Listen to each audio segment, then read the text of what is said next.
इंशाल्लाह उसी वक्त एक ही वजीफे से एक ही रात में आपकी हाजत पूरी हो जाएगी। एक ही वजीफे आने वाली 7 नस्लों में भी कभी गुर्बत का नामो निशान नहीं होगा इंशाल्लाह। कौसर का ये वजीफा आपको इंशाल्लाह मालामाल कर देगा।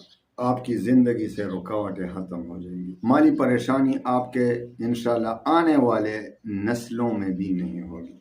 कर्ज का बोझ लाखों करोड़ों पहाड़ों समंदरों जितना जमीनों आसमान से भी बड़ा कर्ज होगा तो इंशाल्लाह चंद दिनों में खत्म उतर जाएगा। सूरह कौसर में अल्लाह ताला ने बहुत ज्यादा बरकत रखे हैं, फजाइल रखे हैं। सूरह कौसर पर आप यकीन करें कि सूरह कौसर से आपके हर मसले का हल, खुसूसन आपकी माली परेशानी जड़ से ख़त्म हो जाएगी। तो आइए वजीफे की तरफ आते हैं। इजाज़त आम है, आपको पता है मेरे वज़ाइफ की इजाज़त आम होती है। अल्हम्दुलिल्लाह व कफ़ा व सलामुन अला इबादिहिल्लज़ीना इस्तफ़ा अम्मा बाद फ़अऊज़ु बिल्लाहि मिनश शैतानिर रजीम बिस्मिल्लाहिर रहमानिर रहीम इन्ना अअतैनाकल कौसर फसल्लि लिरब्बिका वन्हर इन्न शानिअका हुवल अबतर सदक़ल्लाहुल अज़ीम। अस्सलामु अलैकुम रहमतुल्लाहि व बरकातुहू। प्यारे भाइयों बहनों, आज मैं आपको सूरह कौसर का एक वजीफ़ा देता हूँ।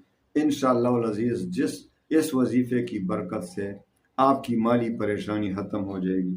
आपको माल चाहिए, आपको कर्ज़ों से निजात चाहिए, आपको तमाम परेशानियों का हल चाहिए, तो आइए सूरह कौसर का ये वजीफ़ा पढ़ें और इंशाअल्लाह माला माल हो जाए।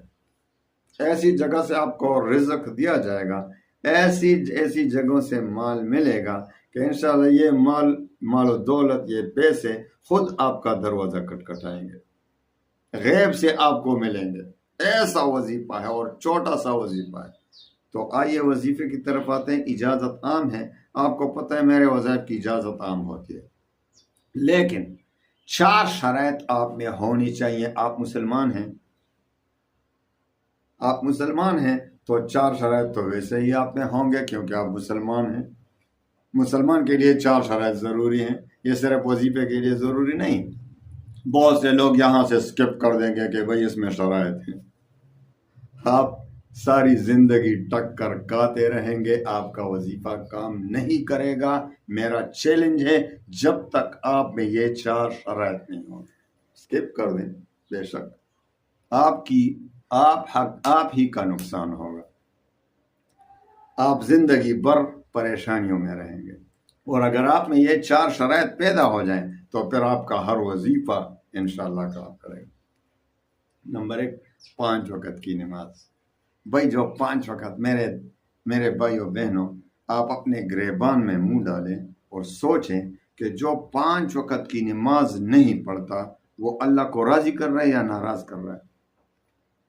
नाराज कर रहा है। तो नाराज कर रहा है तो अल्लाह उसकी दुआ, फिर अल्लाह नाराज हो जाए तो दुआ कौन कबूल करेगा? वजीफा कौन कबूल करेगा? अल्लाह तो नाराज है, नऊज़ बिल्लाह, अल्लाह हमसे राजी हो जाए। तो पहला शर्त है नमाज, 5 वक़्त की नमाज पाबंदी के साथ पढ़ें। दूसरा शर्त है रिज़्क़ हलाल की तलब, क्योंकि हदीस पाक में आता है कि जिसके पेट में हराम पड़ा हो, जिसका लिबास हराम, जिसका खाना पीना हराम, हुजूर पाक सल्लल्लाहु अलैहि वसल्लम फरमाते हैं तो उसकी दुआ क्यों कर कबूल होगी। औ कमा क़ाल रसूलुल्लाह सल्लल्लाहु अलैहि वसल्लम, वो तो बैतुल्लाह के सामने भी खड़ा होकर दुआ मांगेगा तो उसकी दुआ रद्द हो जाएगी। तो प्यारे भाइयों बहनों, रिज़्क़ हलाल की तलब करें, हराम से बच कर रहें। तीसरा शर्त है अल्लाह ताला पर यकीन और एतमाद कामिल हो। आप जब यह वजीफा पढ़ते हैं, दुआ मांगते हैं, तो आपको अल्लाह पर कितना यकीन होता है? अल्लाह पर मुकम्मल 1000% भी कम है। क्या आपको मुकम्मल कामिल यकीन हो कि मेरा अल्लाह मेहरबान है, वो मेरी दुआ जरूर कबूल फरमाएगा? क्योंकि हदीस कुदसी में आता है कि अल्लाह ताला फरमाते हैं कि मैं अपने बंदे के साथ उसके ज़न और गुमान के मुताबिक मामला फरमाता हूँ। यानी जिस तरह वो मुझ पर यकीन रखेगा, गुमान रखेगा, मैं उसी के मुताबिक मामला फरमाऊंगा। تو جس شخص کو اللہ پہ یقین کامل ہوگا اس کا وظیفہ قبول ہو جائے گا حدیث قدسی کے مطابق، اور جس کو خدا نخواستہ شک ہو رہا تو اللہ پہ شک کر رہے ہیں، شرم نہیں آتا؟ اللہ کے ہاں کمی کس چیز کی ہے کہ آپ شک کر رہے ہیں؟ مہربان سب سے زیادہ، خزانے اس کے کبھی کم ہی نہیں ہوں گے، لازوال لامحدود، وہ نہیں نہ ختم ہوں گے نہ کم ہوں گے، تو کس بات میں آپ شک کر رہے ہیں؟ تو شک نہ ہو، ورنہ پھر آپ کا وظیفہ رد ہو جائے گا۔ چوتھا اور آخری شرط کہ وظیفے کا تلفظ ٹھیک ہو۔ ابھی جو سورہ کوثر کا چھوٹا سا وظیفہ ہے، تو آپ کو سورہ کوثر صحیح طور سے پڑھنا آتا ہے، اگر غلط پڑھتے ہیں تو پھر تو سزا کا، عذاب کا خطرہ ہے، کیونکہ معنی ادھر سے ادھر ہو جاتے ہیں، تو آپ کا وظیفہ کیا کام کرے گا؟ تو چوتھا اور آخری شرط ہے وظیفے کا تلفظ ٹھیک ہو۔ تو سورہ کوثر پورے قرآن کو صحیح طرح سے پڑھنا سیکھ لیں۔ تو ان چار شرائط کی روشنی میں آئیں وظیفے کی طرف۔ آپ نے ایسا کرنا ہے کہ عشاء کی نماز کے بعد 2 رکعت صلاۃ حاجت کے پڑھنا ہے۔ صلاۃ حاجت کے بعد آپ نے 11 بار درود شریف پڑھنا ہے۔ درود ابراہیمی ہو تو بہتر، ورنہ جو بھی درود پڑھ سکتے ہیں۔ 11 بار درود کے بعد آپ نے اعوذ باللہ بسم اللہ کے ساتھ سورہ کوثر شروع کرنا ہے۔ اعوذ باللہ من الشیطان الرجیم، بسم اللہ الرحمن الرحیم، انا اعطیناک الکوثر، انا اعطیناک الکوثر، انا اعطیناک الکوثر۔ آپ کہہ رہے ہیں یہ تو ایک ہی آیت کو پڑھتے جا رہا ہے۔ میرے پیارے بھائیوں بہنوں، یہ پہلی جو آیت ہے انا اعطیناک الکوثر، اس نے آپ نے ہر بار 11 بار پڑھنا ہے۔ 11 بار جب پڑھیں گے تو پھر فَصَلِّ لِرَبِّكَ وَانْحَرْ إِنَّ شَانِئَكَ هُوَ الْأَبْتَرُ۔ اسی طریقے سے آپ نے ہر بار بسم اللہ کے ساتھ شروع کرنا ہے، اور انا اعطیناک الکوثر والی آیت کو 11 بار پڑھنا ہے، اور اسی ترتیب سے آپ نے 101 بار سورہ کوثر پڑھنا ہے۔ کتنا؟ 101 بار۔ ہر بار اس میں انا اعطیناک الکوثر والی آیت کو 11 بار پڑھنا ہے۔ پھر جب پورا ہو جائے 101 بار سورہ کوثر اسی ترتیب کے مطابق، تو آخر میں پھر 11 بار درود شریف پڑھیں، اور پھر خوب گڑ گڑا کر اللہ سے دعائیں مانگیں۔